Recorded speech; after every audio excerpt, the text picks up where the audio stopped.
What's up, everybody, on this wonderful, beautiful Tuesday afternoon? I know you'll be listening to it on Thursdays on the Unhinged Sports Network, but we are recording on Tuesday. It's here in Oklahoma City. It's windy, and if you haven't pictured, I believe that we are the true windy city compared to Chicago. But you are listening to the Air Raid Attack podcast, and I definitely am glad that you guys are tuning in. David is back with us again on the podcast. How's it going, David? It's going great. I know one thing, David. I don't know about you, but a lot of Sooner talk since we last talked. Two coaches retiring, a new guy got hired on, and we got Sooner spring football. Yep, things are moving right along. Moving right along, indeed. And of course, if you guys haven't been, if you guys been hiding under the rock, at least here in Oklahoma, you guys know that the men's basketball head coach Lon Kruger retired. We'll talk about that here shortly. The women's head coach Sherri Coale, she retires. Since then, Oklahoma hires a new guy in Porter Mosier, the Loyola Chicago head coach. The women's, I believe, have not hired anybody as of yet of the recording. I don't know if they even have anybody in mind. I don't know much about women's basketball, but I'm sure knowing Joe Castiglione, he's got a good list. He's done for the most part pretty well with his coaches, so I trust that he'll make that decision. But first things first, I didn't watch much of the national championship game. I did watch the first half. I did unfortunately miss the ending of Gonzaga UCLA in the final four. I did miss that because that was too late for me. But your thoughts, David, if you on the game, and truthfully, I wasn't really surprised that Baylor took it to him. Definitely, the inside game really helped Baylor out. Really aggressive on the end on the defensive side of the ball. But Gonzaga against UCLA, and remind people, UCLA was a playing game, 11th seed, the 16th seed type of field, and go for it. Obviously, talent-wise, they're not a 16th seed, but UCLA, I thought was a better team and really should have won. Your thoughts last night's game and just the tournament in general? Well, I think that the tournament was one of the best ones we've had in recent memory, because of not only Gonzaga almost running the table, but because of the fact that a lot of these kids didn't get to play last year because the tournament got canceled. And as much as the NCAA gets flack for doing things, I mean, we've all seen the pictures of the discrepancies between the men's and the women's workout facilities.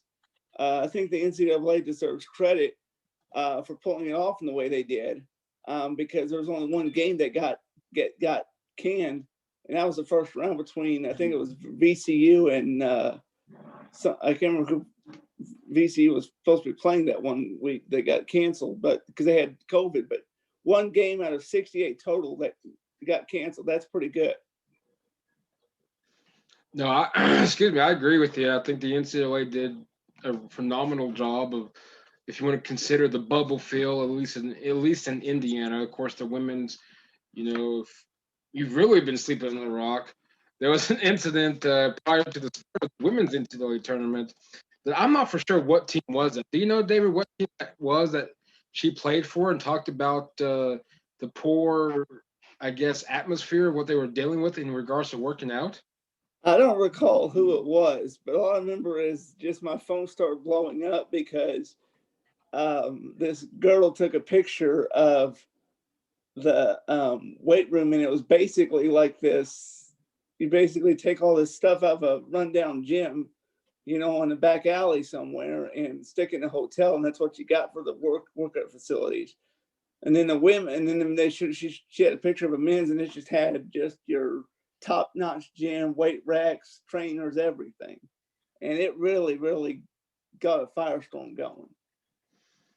Yeah, it did, because and I was kind of like you. My phone was, notification of Bleacher Report coming through, and I think someone might have, Dan might have texted me. I can't remember who, but someone texted me. Might have been Hong, but someone texted me. Like, check out this video. Your thoughts? I don't really follow women's basketball. If I do, it's going to be strictly OU, and then I definitely don't go into WNBA. No disrespect to them, but it's just not my cup of tea. But it's funny because literally, it was blowing up like nothing, and then literally, excuse me, then literally, um, obviously that issue was resolved, thankfully, and glad that they were able to. But no, I don't remember exactly who it was, but nonetheless, I think the tournament was. I think you're right. I think it was one of the best. I know I bracketed it along with the rest of this country. This bracket was about as busted you can get after the first day, but no, it was definitely one of the best. I think it just shows talent wise that maybe like a team like an or you can you can say, well, that's just one weekend. Can they do it 10 times out? And we don't know. They may play 10 games and go 0-10. That's neither near nor there. But that one given day, that all that mattered, or you took it to them. And Yep. I mean, hey, it was one of the best tournaments, regardless if your team won the national championship with Baylor, or us Sooner fans were ousted to the team that lost in the championship game. Which, no offense, I think a buddy of mine was a little upset. I personally wasn't. I was more kind of curious where OU was at just with Gonzaga. I knew it would be tough to beat them. So, um, Yep. but so of course, moving on from the Big 12, moving on from the NCAA tournament, we look at Oklahoma bringing in Porter Mosier. Don't know much about Loyola Chicago. I'm pulling up his personal numbers, the last 4 seasons by the numbers, courtesy of Sooner Sports, but won 3 regular season conference championships, 2 conference tournament championships, 6 tournament victories, 2 Sweet 16s, and a Final Four appearance, and then a total of 99 wins. I don't know much about him. I know he done a phenomenal job at Loyola Chicago. I do remember back a few years back with the Final Four run. Um, I think it was a pretty interesting hire. I know the guy from North Texas was being mentioned. Of course, Mills up in Oral Roberts was being mentioned. A lot of people's high on this pick. A lot of people wanted this guy. It's going to be interesting how this works out. Of course, he's got a lot to work with down in Norman. But what's your thoughts? Shocked by the hire? Let's kind of wait and see how this guy pans out. Of course, signed a 6-year deal and don't know what I'm looking at, but that's not my business. But Yeah. it's an interesting hire. I think this could, it's going to be tough in the Big 12 to win, but I like it for so far.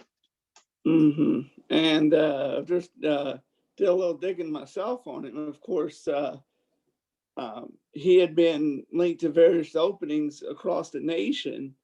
But then the Ramblers, that's the nickname for Loyola Chicago, they appeared to have a pretty good contract offer for him. And then Lon Kruger retires. And then Joe Castiglione calls him and says, "Hey, we've got an offer for to make for you." And apparently it was good enough for him because he chose to go that way. Mm-hmm. And I think it's a brilliant hire. I mean, he is he's used to being in the spotlight because, I mean, look at Gonzaga. They're a mid-major. Oh, yes. And so is Loyola Chicago. They've been one of the hottest teams in the nation this year and in years past. And when anybody can take on these blue bloods like Kentucky, North Carolina, Duke, Kansas, and run with them, you're going to be in the spotlight. He handles the spotlight well. And I think he's going to do some good things here with Oklahoma. Oh, agree. And, he's an excellent, from what I've been reading, he's an excellent recruiter, which, in years past, even with Lon Kruger as head coach, that's one thing that Oklahoma kind of lacked thereof, didn't do too well in regards. I mean, I know you had the Buddy Hields and the Blake Griffins, the Trey Young, but that was a one and done deal, which we all expected, regardless of where he went to. So that was one thing that a lot of people really harped on over here locally on sports radio, probably both stations. But was kind of on Long Kruger with, and this guy can recruit. And of course, I don't know when the cutoff day is because National Signing Day is could be August. I'm guessing because I know the season starts October-ish, November-ish. But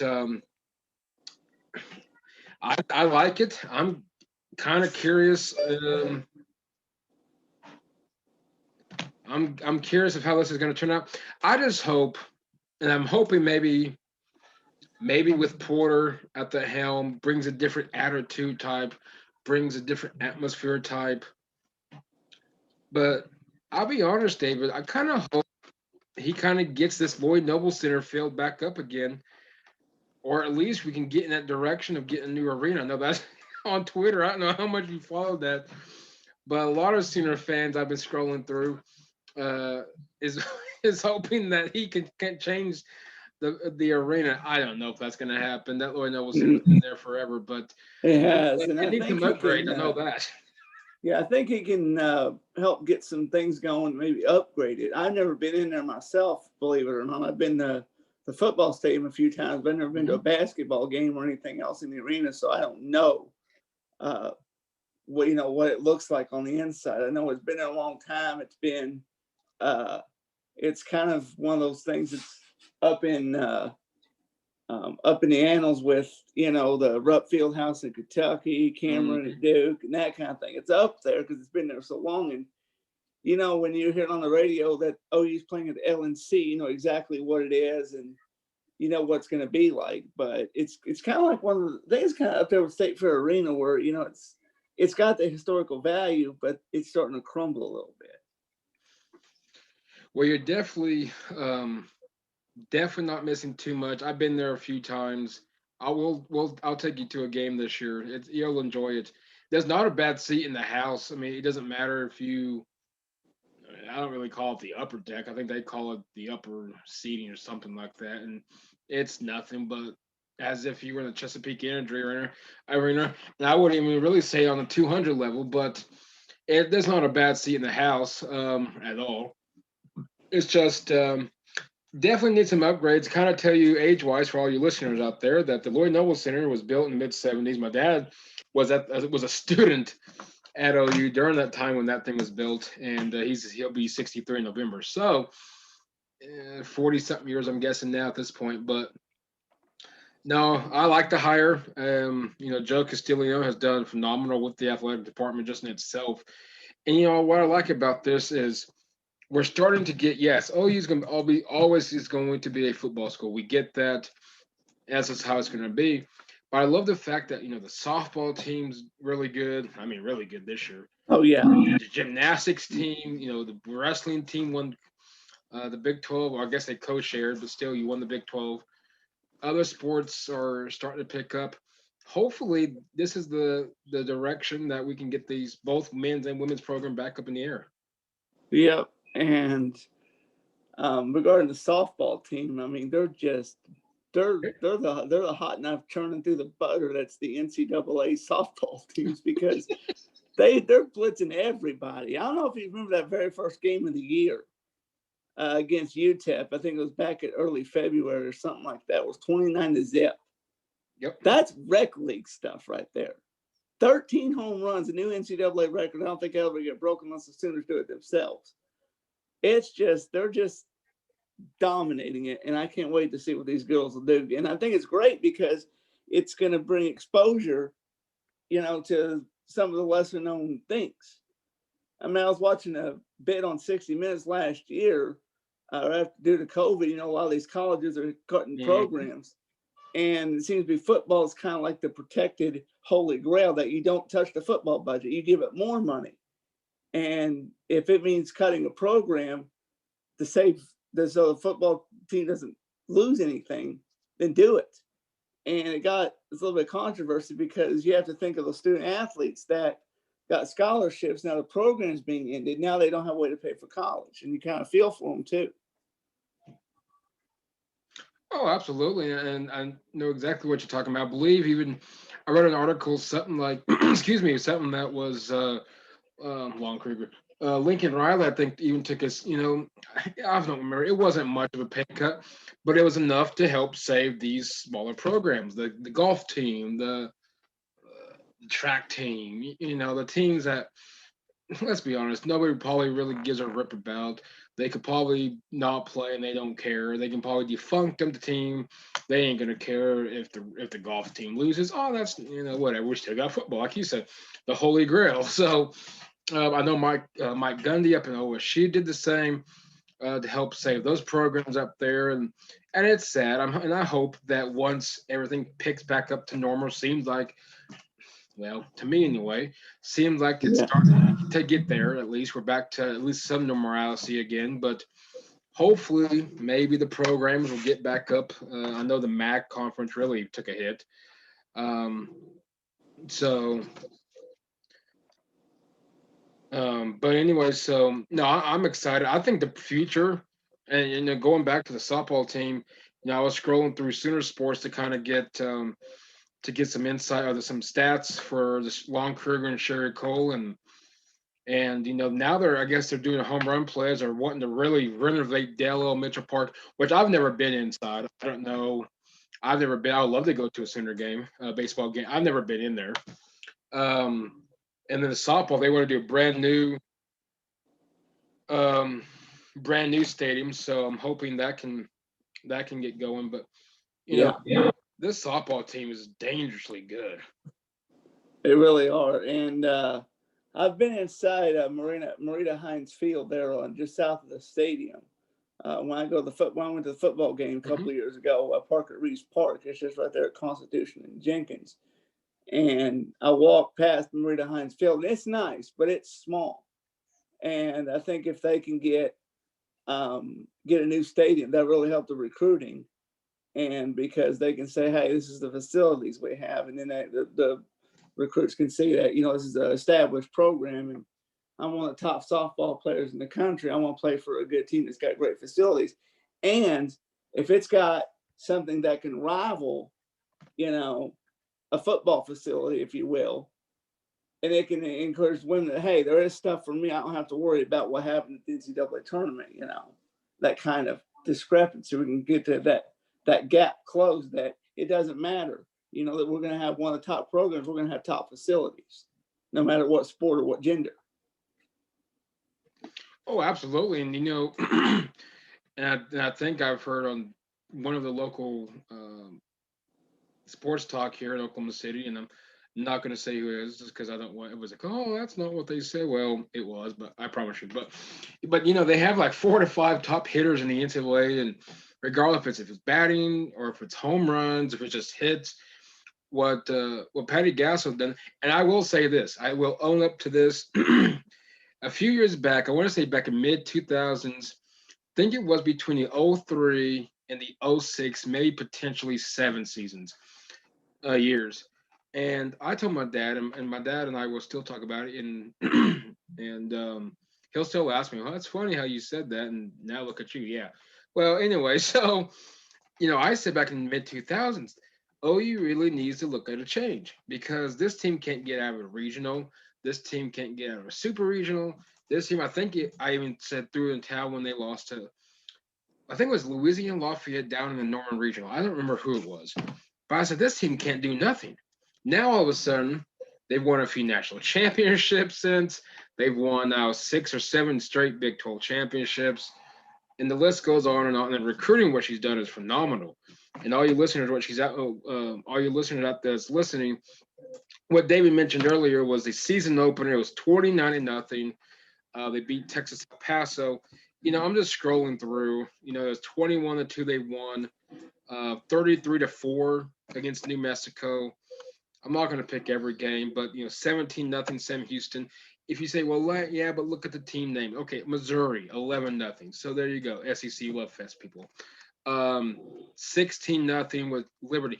They even smoked Team Mexico, I guess their national team, 2 of the 3 games. I know they struggled against Iowa State, I believe the first game, but they won 22-2, won 14-0, 10-1. Now they play, I think, tomorrow. But and that's courtesy of SoonerSports.com. Looking at the schedule, but you look at it, and phenomenal job, Patty Gasso. Continue what you're doing. The Big 12 I know is loaded from what I see in the top 25, and I'm looking forward towards the future, and I think the Sooner football, and them too. I think the Sooner athletic program, for the most part, is headed in the right direction. They really are. I just scrolling through Twitter here, and I just saw the golf team just won that event down in Florida. They're ranked number 2 in the country. So it seems like all the programs are just hitting their stride, and it's going to be great for Sooner fans and for the university, because you've got all of these athletes coming in, but they're also getting degrees there, and they're seeing the great institution and programs that educational programs that OU has to offer, and they can, say, hey, if I want to go do this at OU, I can. It's going to do great for the university itself outside of the athletic department. Oh, absolutely. And but no, the Sooner sports just in general. I know, the football, of course, as far as we can see, we shouldn't be struggling anytime soon. I think they just are now getting started. I think this could be a dynasty type of a atmosphere. I think the basketball program, give it a year or two, I think they'll be perfectly fine. I just don't know. I haven't heard anybody, or even on the radios, nobody's really said anybody. Have you either scrolled through Twitter or any other side of potentially who Sherri Coale's replacement might be? I haven't seen anything about it right now, and but I think they're going to be hitting their stride soon and naming their next hire. And then again, I haven't seen or heard anything about it, but I'll keep a good eye on it. And if I see something, I'll send it to you, and then you can check it out. Yeah, I just haven't. Again, like I said, I don't follow college women's basketball that closely unless it's OU, and that's really about it. So I couldn't tell you who the hot commodity is. Um, I don't even know anybody that was even remote I could pick. Like, I just don't know anybody. But continues as a success. We look back at Lon Kruger at Oklahoma. April 1, 2011, he was named 14th head coach at Oklahoma in OU history. He took over a program in the last 2 years prior to his arrival. That was 27-36 under Jeff Capel. Kruger guided Oklahoma to 7 NCAA tournaments, only missing the Big Ten once his second season. Of course, we're not counting the 2020 season due to COVID. He advanced to 2 Sweet 16s, 2016 Final Four appearance, and his 195 victories are the 4th most by an OU head coach. Of course, while under there, the Sooners players earned first-team All Big 12 selections on 6 occasions, racked up 32 academic All Big 12 honors, and the notable 2016 National Player of the Year, Buddy Hield, 2018 National Freshman of the Year, Trae Young. 4 Sooners were drafted in the NBA during Kruger's tenure, 2 of them in the top 6, which was Trae Young and Buddy Hield. Of course, looking back, and that was courtesy of Sooner Sports. Going back, it's looking back at Kruger, phenomenal. What's funny is when Kruger went at his press conference, his retirement press conference, and he laughed about it. He mentioned how many times he's turned down Joe Castiglione, which I thought was very, very interesting. Yeah, it was. I think he turned him down twice, and I think the third time he finally accepted it. I don't know if it was a money issue, which I don't think that was the case. Yeah, he had UNLV was phenomenal. It really was. But then again, I was just doing some reading up on Porter Moser, and there's an SI article about how they checked all the boxes that he had. Mm-hmm. And so there must be, maybe Joe Castiglione's got that ability to sweet talk, his way into something, because, Porter Moser says, I've turned down all these offers. I mean, he got offered to go to St. John's, a good mid-major program themselves. And then he's like, I want to stay here in Chicago. And then Joe calls and says, hey, You want to come to Norman? What do you got for me? And then he just nails everything. He's like, you know what? I'm packing my bags, and here I come. So maybe Joe C's got that magic touch. Well, I heard that Joe Castillo admitted on the. I guess he told one of the people here locally that what he does is keeps a very short list of replacements, if you will. And so he obviously knew in advance Kruger's going to retire.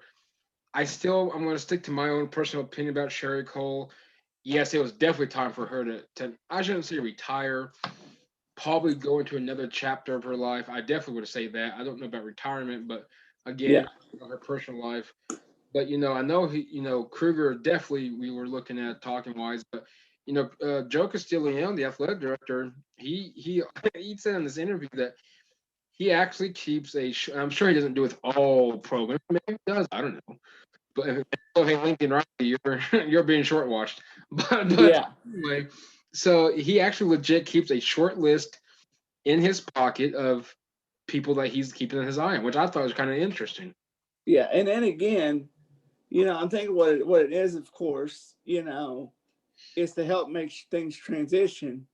I think the coaches will walk up, will contact Joe C and say, hey, I haven't decided yet, but I need some time. I may be thinking about going somewhere else or retiring or, moving on to the next chapter of my life. And so he gets that short list ready. So when the announcement is made, he's already on the horn, ready to go. Oh, absolutely. And going back to Coach Mosier is, he turned down a 10-year deal with Loyola Chicago. Don't know the money amount. And obviously, I'm sure when people, not to make fun of Loyola Chicago, but or making differences. But let's be honest, I'm sure there's a difference in pay in regards to what Loyola Chicago can do compared to what the University of Oklahoma can do. Right.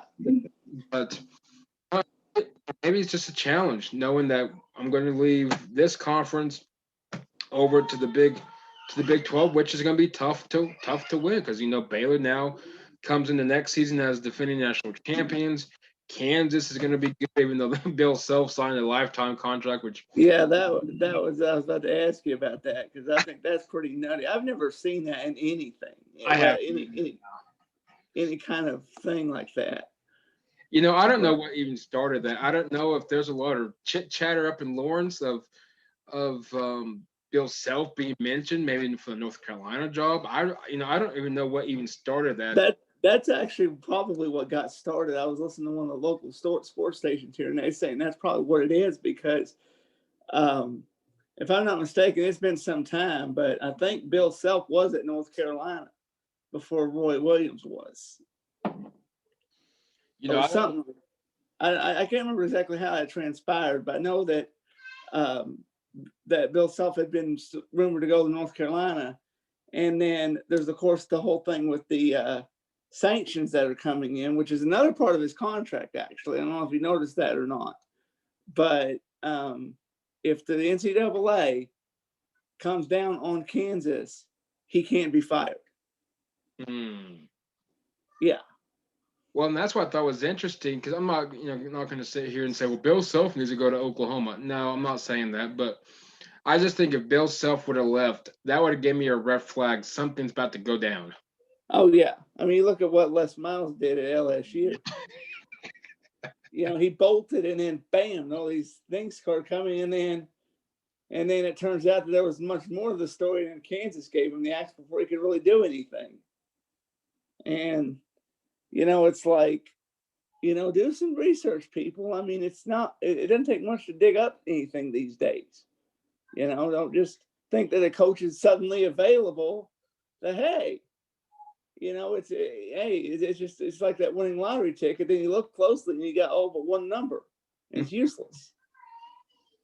It's like matching 4 out of 5 numbers. You don't win anything, and then you just.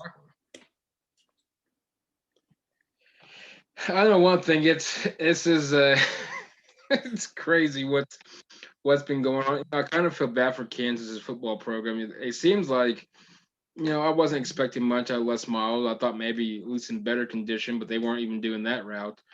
I don't know. I guess it's just I guess they're just stuck with the bad end of the stick, and Yeah. they're just gonna have to do it. But no, going back to that, no, I don't know what even. I never heard of a lifetime contract. I got the notification that says Bill Self signs a lifetime contract, which I didn't even know that even existed, unless that was one Yeah. of those things that we're just gonna quit on my terms type of thing, or I don't Well, know. yeah. Well, I don't know if you read into the contract, did you? No, I didn't read much into it at all. Okay, so here's how this whole lifetime thing works. At the end of every year, there's an extension that automatically gets added to it. So basically, it's a never-ending 5-year term. So basically, so this next year, instead of having 4 years, it expires in let's see, 2021, 2022. So 27, it'll expire in 28, and it automatically renews. It's basically like car insurance, unless you cancel it or they cancel it, Right. it just keeps renewing at the end of its term. Gotcha. Well, that makes sense because I was kind of wondering what even. Like I said, I've never heard of that term. Yeah, and lifetime's one of those loosely used terms. It's not really lifetime. I mean, but it basically guarantees that unless him and the university agree to part ways mutually, he's not going anywhere. No, that's well, I don't see unless, like you said, unless he unless he gets hammered by the NCAA, and that's still up in the air. Right. I mean, there's going to be sanctions. I know that, but it's just how Oh, severe. And if it's severe enough for him to say, you know what, I'm out. But like I told you, there is protection for him. The university can't fire him because of the sanctions. It's written in the contract. it's gonna be interesting nonetheless. Going, kind of reflecting on Sherri Coale real quick. She's retiring, 25 years with Oklahoma, more than 500 wins, 513 to be exact, winning percentage of 60.636. Overall record, of course, 253, 167 Big 12 play, nearly a little over 60% that she won. 3 Final Fours, nine Sweet 16s, 10 conference championships, and a trip to the national championship game in 2002, but losing to the UConn Huskies, which seems not to be a surprise because the UConn Huskies in women's basketball is pretty dominant. But nonetheless, all told, her teams registered 31 NCAA tournament wins, good for 15th most in D1 women's basketball, and her 3 Final Four appearances are tied for 8th most in history. Again, I don't follow much, but I do remember one thing. She took over a program that, was a laughing stock, that they weren't filling up the LNC. I don't know if they were even getting people in the seats. I know my dad, what he can remember is the fact that they were close to disbanding and eliminating the program in itself. So what she did at Oklahoma was phenomenal. Not going to take anything away from her. I know that her teams probably the last 3 to 4 years probably haven't been the greatest. And I think my personal opinion, and I could be wrong, I think there's a little pressure from the uppers to say, hey, maybe we can let's go easy on this and not bring up the F word in regards to being fired. But real quick, I'm not much in women's basketball, but your thoughts on what Sherri Coale did for Oklahoma? Well, she's turned the program around. It was, it was basically, yeah, the ladies are playing, and you could probably walk up and buy a seat courtside Oh yeah. for at the LNC before she was hired. But you remember Courtney Paris from back in the early 2000s? Mm-hmm. She brought players like her in, and she kind of rebuilt it. And then, and it's kind of coming up and gone. I think one year they made a run towards the Final Four one particular year. And then when you're playing against an elite squad like UConn or Stanford or Arizona, and you can take those guys on, it's quite the accomplishment. Oh, absolutely. And what Sherri Coale done is nothing but phenomenal. And I wish her all the best, regardless of where she ends up being at. But I do think it's a good time for both men's programs to to kind of look at both programs to kind of look at their uh, their future. And I think I don't know who's the women's programs gonna go after, but again, I know Joe C's gonna he's gonna find the right one for that program, and you never know. Maybe it's gonna be someone that Yeah, we least expect. yeah, yeah. She got hired in 1996, which is hard to believe that's 25 years ago. I'm like you, man. I'm starting to feel old, Oh but man, but but she apparently inherited a team that was in turmoil, and went 4 years in basketball, had that team back at the NCAA tournament. And in 2002, in fact, I'm just scrolling through some of her stats. She actually went to the national championship game where she lost to Gino and UConn. yeah. So she's got quite the legacy at OU, and she's going to be missed. But I think Joe C, if he can get Porter Moser, he can get a darn good women's basketball coach and continue to build upon what Sherri left. And you never know. Maybe, maybe we can get the person from Arizona. Maybe we can get the stand. I, mean, I know that's high hopes, and that's probably not going to happen. But you never, you never know. Maybe they get bored winning. I don't know. I don't know either. It's just one of those things. You never know what's going to come.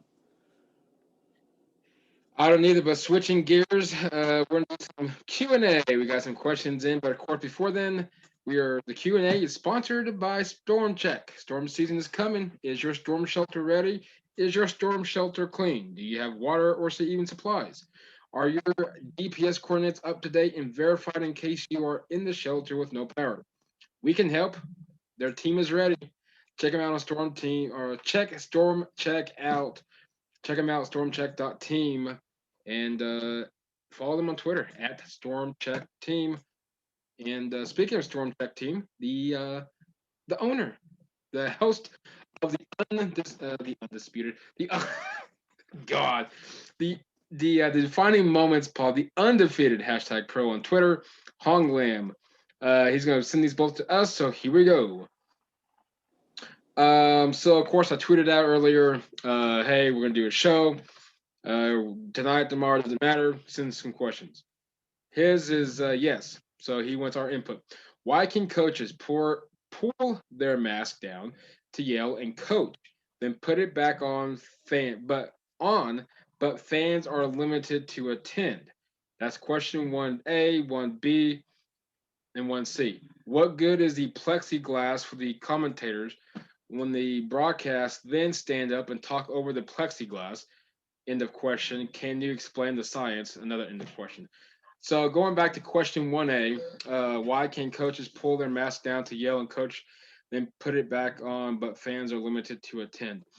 In, that's a pretty good question. I don't understand that either. What I don't get, and I kind of saw this in between. I see it a lot in the NBA. I saw it last night, which I thought was interesting. I believe is right before the game tipped off. Gonzaga's head coach and Scott Drew with Baylor did not have their complete covering, if you will, the nose, mouth, whatever, etc. When they were shaking hands, that's neither near nor there. That's their choosing, not mine. But my personal opinion, why do I think coaches? Why? What do I think when they do that?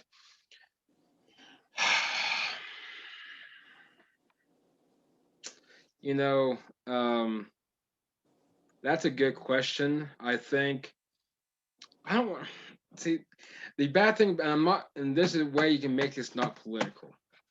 And in regards to what can they, me personally, me personally, I don't get why there's masks. To answer this question, my personal opinion, Hong, is I don't know why they're wearing masks to begin with because you're tested COVID before, the entire week, day of, prior to tip off. I'm sure they're tested afterwards, I'm going to assume. Um, if there's probably fans or lack thereof, some fans like if LNC, they're so far back that that's not going to interrupt what I would consider a COVID airways, if you will. Um, I don't know why they wear the mask because again, if you're being tested, the other team's being tested. There's in some arenas there's no fans. I don't get why there's a mask. Maybe to limit it. I don't really know. Not to get political because you know that just stirs the whole world up. So my question, my answer, Hong, on my end is pretty much is controlling, is control people, tell them what they can and can't do.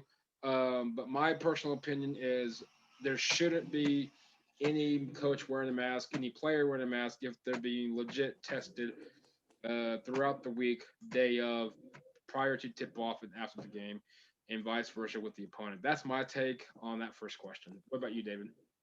Well, Hong, that's a good question because that's one that I've been wondering myself.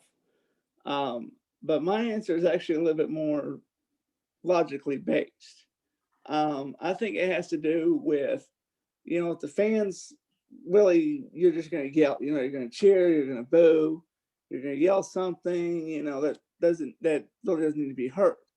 Versus the coach um, needs to be heard because if he yells something and the ball handler decides he's heard something else and calls the wrong play and just bleeps everything up, and then you've got a giant turd about to hit a big fan, then you've got problems on the court, and then the whole game is going to be this cluster muck of epic proportions because the coach couldn't be heard through his mask. Because I've been next to somebody and I've had to have them repeat themselves 3 times because I can't hear through the muffled mask.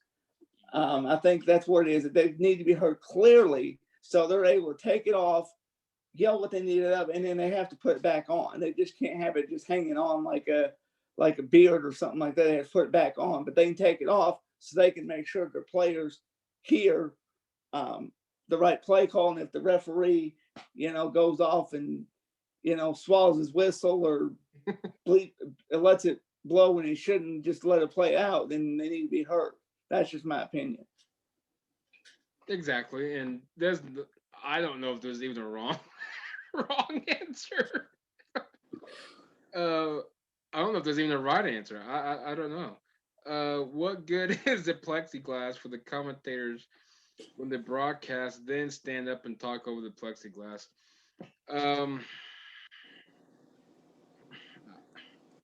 I know I saw a game was it last night's game might have been I don't remember what game it was. Might have been OU Gonzaga. I don't remember, but that's another good question. I don't know, except for apparently they measured their height wrong in the plexiglass. Uh, I think personally they're actually meant to sit down, and I think they realized that. I mean, I don't know. I think they're actually meant to sit down. That will actually block the commentators from any potential um, passing COVID transmission. I think they realized that you got to stand up. Potentially, I don't really hope. I can't explain the science of this. I don't think there's any science to it. I think it's all being tested out by CDC, by the scientists, by anybody that makes this stuff, and it's going through the motions. My personal opinion, I think they were legit supposed to be sitting down and not standing up.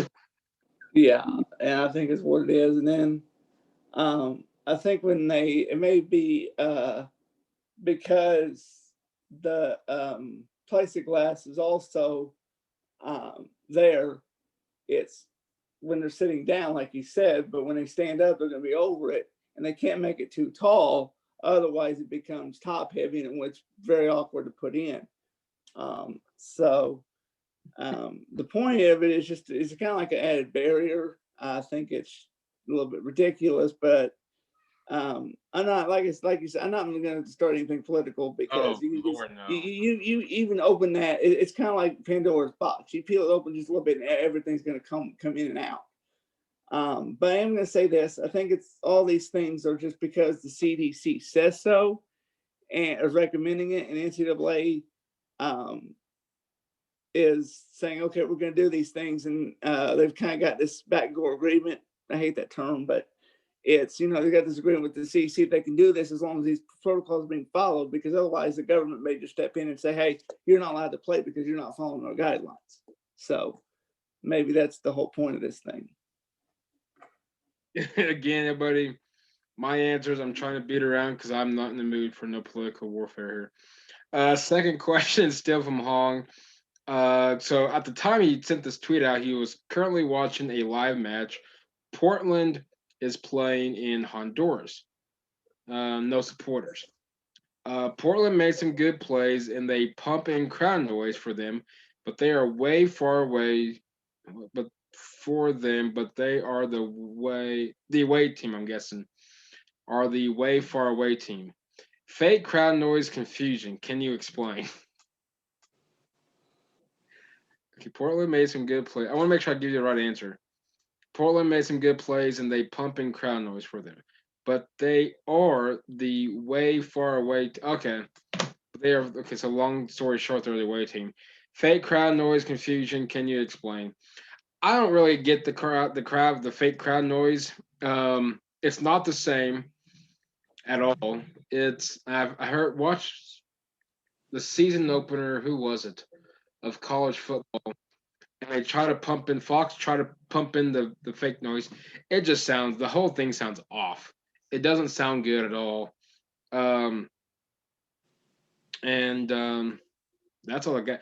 Me personally, can I explain? Really, I don't know why there's fake crowd noise anyway. I mean, obviously, common sense should tell people that there's nobody there. We don't really expect noise. Obviously, there's nothing there. If you kind of want to make my thing is, does the players even hear it? I don't know if the players even hear it. Yeah. Because I know I was watching the NFL for the first few games last year, and it was just, it just felt weird. Because,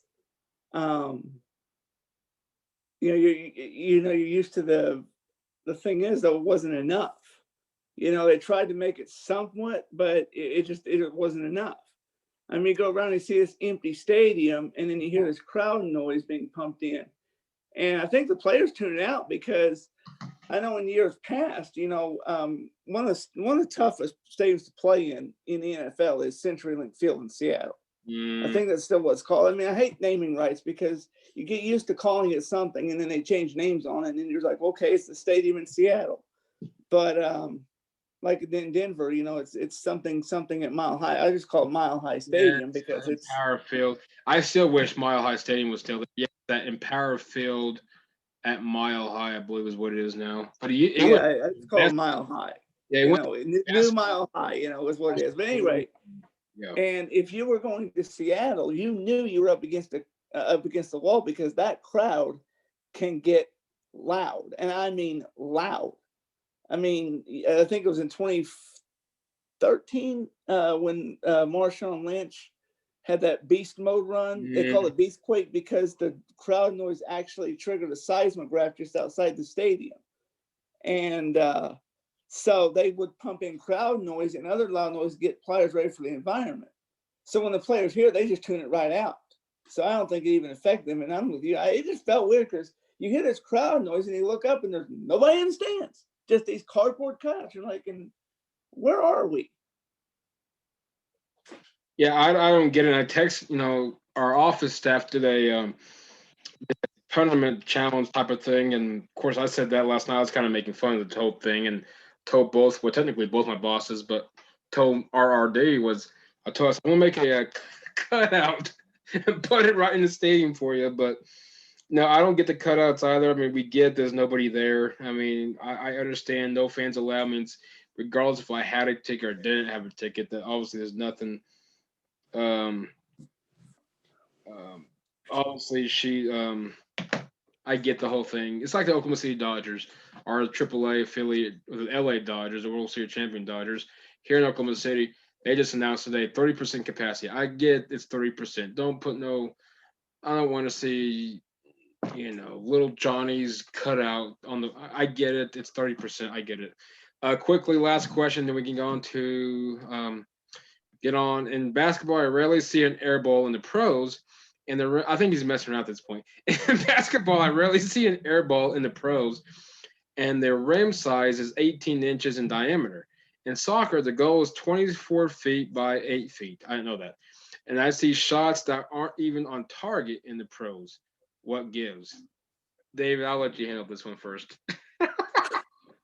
Well, it's a good question, and you have to think about um, the science behind it, um, because when you're shooting at a basketball, shooting a basketball at a hoop, the rim is 18 inches in diameter, regulation size, um, and and I can't remember what the diameter is of the basketball. I think it's just slightly less, so it allows it to go in, so it doesn't just kind of get stuck.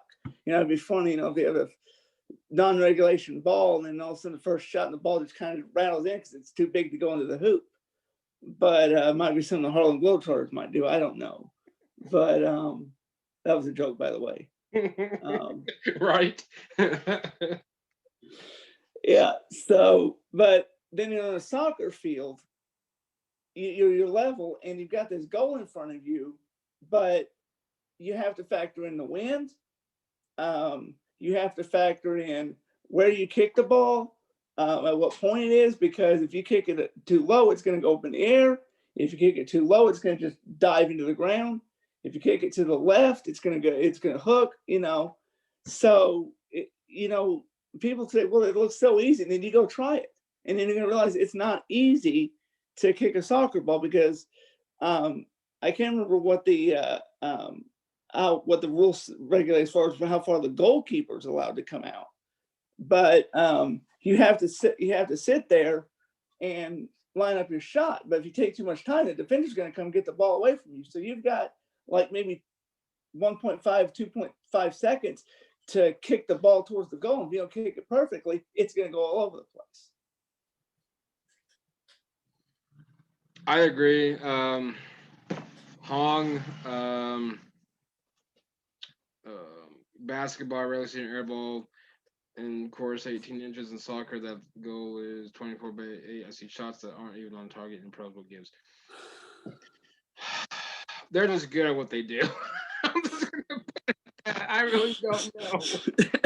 Yeah, that sounds good.